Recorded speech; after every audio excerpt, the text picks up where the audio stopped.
اپنی نیتوں کو بدلو، اپنے مزاج کو بدلو۔ اور لوگوں منہ ملاحظہ چھوڑ دو، دکھلانا چھوڑ دو، مروتیں کرنا چھوڑ دو۔ کہاں تک مروتیں کرو گے میرے عزیزوں؟ خوشیوں کے اوپر تو نخرے ہوا کرتے تھے، خوشیوں کے اوپر تو مروتیں ہوا کرتی تھی، اب تو میتوں کے اوپر بھی مروتیں ہوتی ہیں۔ جنازے کے لیے صفیں بند گئیں، چرپائی میت کی آگے پڑی ہے، چوتھی صف میں کھڑا ہو کے اعلان کر رہا ہے ٹھہر جو جی ابھی لوگ آ رہے ہیں، ٹھہر جو جی ابھی وضو کرنے دو۔ اور تو کیوں بول رہا ہے؟ تو اس لیے بول رہا ہے کہ تو میت کے ورثاء کو بتلا رہا ہے کہ میں بھی جنازے کے اندر آیا ہوں۔ پھر کھڑے ہو کے پرچیاں دیتے ہو، 4 قرآن کا ثواب میری طرف سے لے لو، 5 قرآن کا ثواب میری طرف سے لے لو، 10 قرآن کا ثواب میری طرف سے لے لو۔ اور پرچیاں دینے والے، 10 قرآن کا ثواب دینے والے، کبھی تو نے سوچا بھی ہے قیامت کے دن یہ ثواب تیرا گریبان پکڑ کے لیا جائے گا؟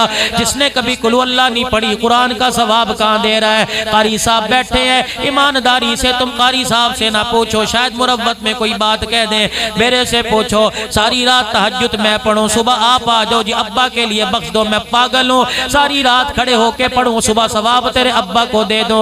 ہر آدمی اپنے لیے عمل کرتا ہے، یقین جانو اب تو کوئی باپ مر جائے، بھائی مر جائے، کاغذ پین لے کے مسجدوں میں دوڑتے ہو جی بخشش دے دو۔ اور دینے والے بھی میرے عزیزوں ایسا معاملہ کرتے ہیں، جا 50 قرآن کا ثواب لے جا، جا 10 قرآن کا ثواب لے جا۔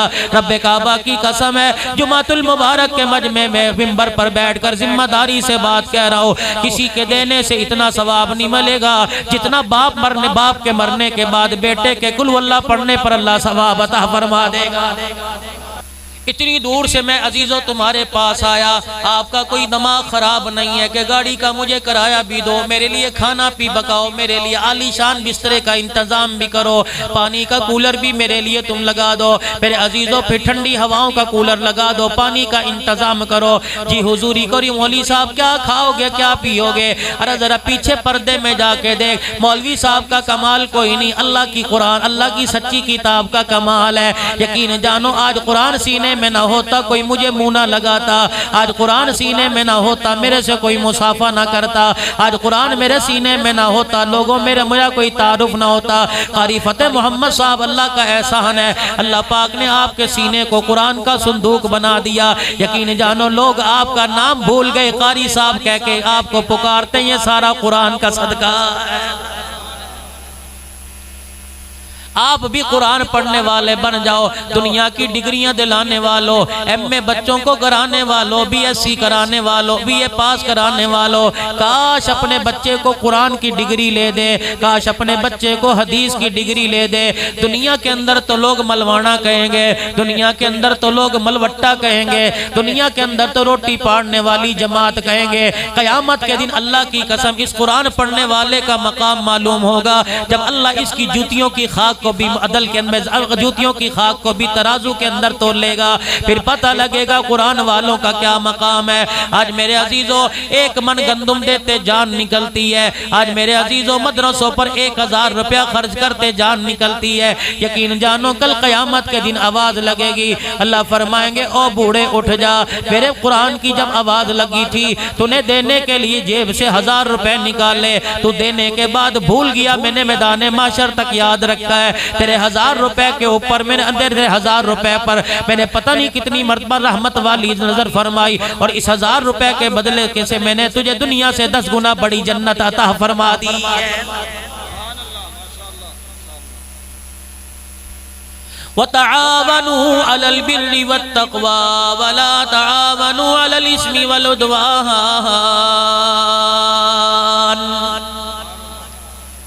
15 روپے کا اخبار ملتا ہے، اس کی خبروں پہ کتنی تمہیں صداقت کا یقین ہے؟ خدا کے قرآن پر تمہیں صداقت کا یقین کوئی نہیں۔ اللہ کی قسم ذرا قرآن پڑھ کے تو دیکھ، اللہ کا قرآن کہہ رہا ہے فَلَا صَدَّقَ وَلَا صَلَّى وَلَكِنْ كَذَّبَ وَتَوَلَّى۔ اللہ اکبر، قربان جاؤں کیسا قرآن سچ اور حق بیان کر رہا ہے۔ میرے عزیزوں تجھے ڈائجسٹ کی خبروں پہ یقین آیا، ٹی وی کے اوپر بیٹھنے والے کی خبروں پہ یقین آیا، تجھے پورے پاکستان اور دنیا کے حالات بتانے والے کی خبروں پہ یقین آیا۔ رب کعبہ کی قسم ہے جو تجھے جنت جہنم کے حالات بتا کے چلا گیا، قیامت کے دن کامیابی کا معیار بتا کے چلا گیا، مجرموں کی صف کے بارے میں بتلا کے چلا گیا، ایمان اور بے ایمانی کی موت بتلا کے چلا گیا، تجھے اس بات کا آج تک یقین نہیں آیا۔ یقین جانو مکے کا کافر ہے جس کو ولید کہتے ہیں، رحمت والے نبی صلی اللہ علیہ وسلم کے سامنے کھڑا ہے اور حضور کو کہہ رہا ہے کہ تو مجنون ہو گیا، تو کاہن ہو گیا، اللہ اکبر، تو دیوانہ ہو گیا، معاذ اللہ آپ پاگل ہو گئے ہیں، اللہ اکبر۔ اس نے حضور کی شان میں ایک گالی دی، ہمارے ہاں تو گالی تیری ماں، تیری بہن، تیری دی، تیری بیٹی کا نام لے کے دی جاتی ہے، مکے کے اندر کہا جاتا تھا تو مجنون ہو گیا، تو دیوانہ ہو گیا، سب سے بڑی گالی سمجھ جایا کرتی تھی۔ مکے کے کافر ولید نے حضور کی شان میں گستاخی کی اور کہنے لگے انک لمجنون، تو دیوانہ ہو گیا، ایک گالی دی۔ اللہ نے فرمایا میرے حبیبہ چپ ہو جا، آج تو نہیں بولے گا، عرشوں سے تیرا خدا بولے گا، اور آج بول کے بتاؤں گا مقام مصطفیٰ کیا ہے۔ سورہ قلم اٹھا کے دیکھ لو، اللہ اکبر، نون والقلم سورت پڑھ کے دیکھ لو، قرآن اس کے اندر کیا کہتا ہے، ماضی مشاء بنمیم مناع للخیر معتد اثیم عتل بعد ذلک زنیم۔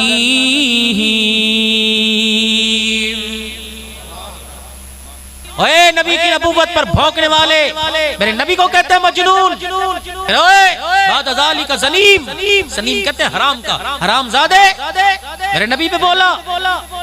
وہ ولید جب اس نے قرآن سنا حضور کی زبان سے کہ مجھے مکے کے سردار کو حرام زادہ کہا، انہوں نے کہا شک ہے میرے نطفے میں۔ ہاں سنو گدپور والو، مکے کا کافر ہے، حضور نے فرمایا مسلمانوں کے نبی نے، کافروں کے نبی نے نہیں، مسلمانوں کے نبی نے کہا حرام زادہ، میرے حلالی ہونے پہ شک ہے۔ مجلس سے اٹھا، فوراً دوڑا دوڑا اپنے گھر گیا، اماں گھر کے اندر کام کر رہی تھی، تلوار نیام سے باہر نکال کے ماں کی گردن پہ رکھ دی، اللہ اکبر، کہنے لگا اماں کام بعد میں کریو، روٹی بعد میں پکائیو، کپڑے بعد میں دھوئیو، پہلے مجھے بتا میں حرام زادہ ہوں کہ حلال زادہ ہوں۔ اماں کہنے لگی 25 سال کا جوان ہو گیا، آج تک تو نے پوچھا کوئی نہیں، اللہ اکبر، گردن پہ تلوار رکھ کے رونے لگ گیا، کہنے لگا آج تک مجھے بتایا ہی کسی نے نہیں۔ اماں کہنے لگی تجھے کس نے بتایا؟ کہا اسی نے بتایا جسے ہم پتھر مارتے ہیں، اسی نے بتایا جسے ہم مجنون کہتے ہیں، اسی نے بتلایا جسے ہم گالیاں کہتے ہیں۔ قسم لات عزا کی، پہاڑ اپنی جگہ چھوڑ سکتا ہے، اس کی زبان سے جھوٹ نہیں نکل سکتا۔ اس نے کہا ہے کہ جس کو ہم دیوانہ اور ساحر کہتے ہیں، اس نے کہا تو حرام زادہ۔ ماں نے کہا پھر تلوار نیچے کر، میں تجھے بتاتی ہوں تو حلال کا ہے کہ حرام کا۔ انہوں نے کہا بیٹے تو واقعی حرام کا ہے، حلال کا نہیں۔ ہاں انہوں نے کہا تو اپنے باپ کی اولاد نہیں ہے، اس کے غلام کی اولاد ہے، تیرا باپ نکارا تھا اور تیرے اپنے غلام سے منہ کالا کرنے کو مجھے کہہ دیا تھا، واقعی وہ آمنہ کا لال، مکے کا در یتیم سچ کہہ رہا ہے، تو حلال زادہ نہیں ہے، تو حرام زادہ ہے۔ اللہ کی قسم مکے کے کافروں کو نبی کی صداقت پر یقین تھا، کلمہ پڑھنے والوں جو حضور کی جوتیوں کا صدقہ کھاتے ہو، آج نہ تمہیں قرآن پہ یقین ہے نہ نبی کی زبان پر یقین ہے۔ میرے نبی نے بشارت دے دی، میرے نبی نے خوشخبری سنا دی،